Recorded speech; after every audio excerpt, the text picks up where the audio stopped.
Let's do finally. This is the meat of the standard that we need to cover here, and these are rules of exponents. So these are properties that we can apply not only to integer values, but we can also use variables. Like right here, we have x. So we can go ahead and apply these rules. And the first of which is the product rule, right? So product uh, is when we have two things that are multiplied by each other. So what happens if you take x to the third power and multiply that by x to the eighth power? Um, and I'm going to back up here for a second. Let's use an example with real numbers instead of the x. That can be a little weird. So let's do, we did 3 before. Let's try that. What is 3 to the third power times 3 to the eighth power? We could punch each one of these in a calculator and we could figure it out. But what we want to figure out is what is the rule here with these exponents? How do we combine these into a single term? And as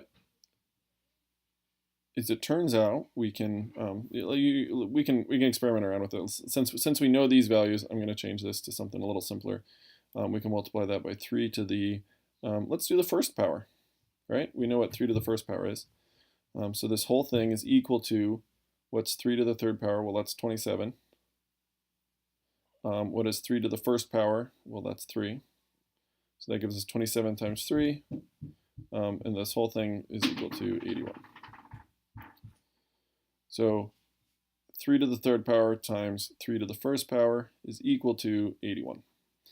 How could we get 81 just using these 3's and these exponents? Well, what is 81 divided by 3? Well, it's 27. What's that divided by 3? Well, that's 9. What's that divided by 3? Well, that's 3. So essentially, we have 3 times 3 times 3 times 3 equals 3 times 3 times 3 times 3. And this makes sense because over here, we had 3 to the third power, and then we multiplied that by 3 to the first power. So we've essentially had, from the very get-go, 3 times 3 times 3. That's what this is. And then we multiplied another 3 right here. 3. So this whole thing can be simplified as 3 to the fourth power. So we had a 3 here and a 1 here, and we ended up with a 4. So what did we do with those exponents? Well, as it turns out, we added them. I'm just going to write this. Add the exponents. Okay, so we can do another example here. We'll do this example. So it has x to the third power times x to the eighth power. Again, if you need to punch in simple examples in your calculator and refigure out these rules, awesome. You do not have to memorize these rules, but you do need to be able to figure them out on the fly and use them. And so this first one, x to the third times x to the eighth, well, let's see what that is. X to the third is simply x times x times x, right? That's where that comes from. X to the eighth is a whole lot more of the same.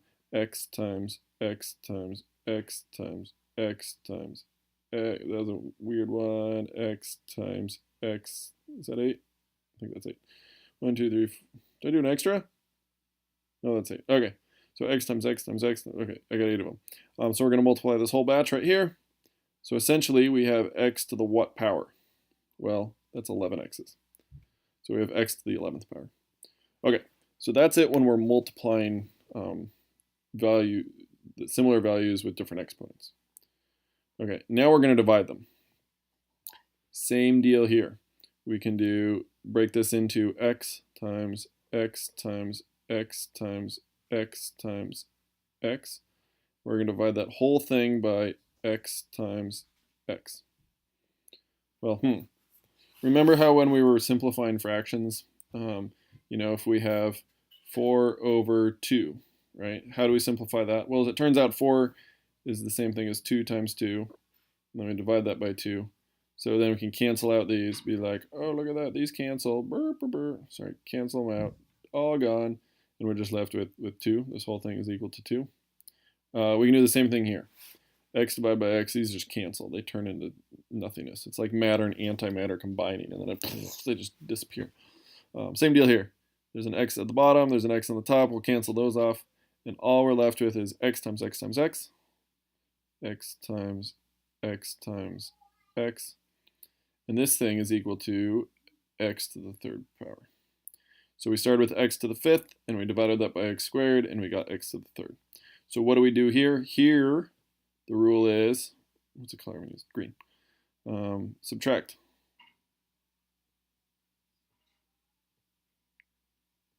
The exponent. So when we're dividing, we subtract the exponent. Cool. Couple more here. We can do power. So this is where we take an exponent and then we add another exponent, or we make it to some extra power again. So this is x to the third power squared. We're going to square the whole thing. Let's do an example with real numbers again. Let's try 3. So what is 3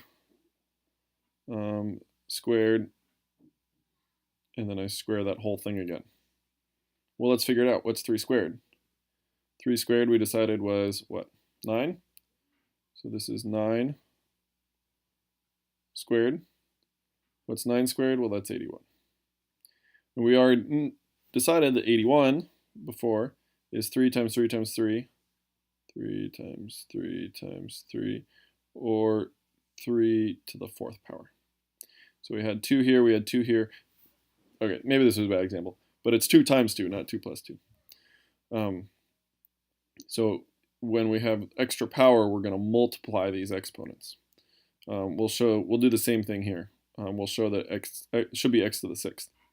So we have x squared, which is, or x cubed, which is x times x times x, right? And then we're going to square that whole thing. So in this case, if we're squaring it, we multiply it by itself, right? So that is equal to x times x times x. Then we multiply by itself, so times x times x times x.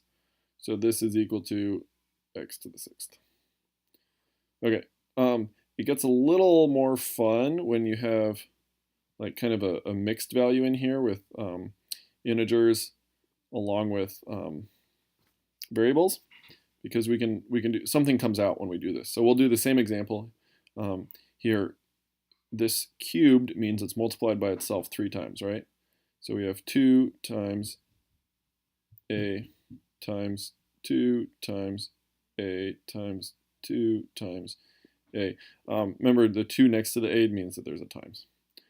So we have 2 times a times 2 times a times 2 times a. Does order matter when we multiply? No, it doesn't. So in this case, let's just reorder these and switch them around a little bit.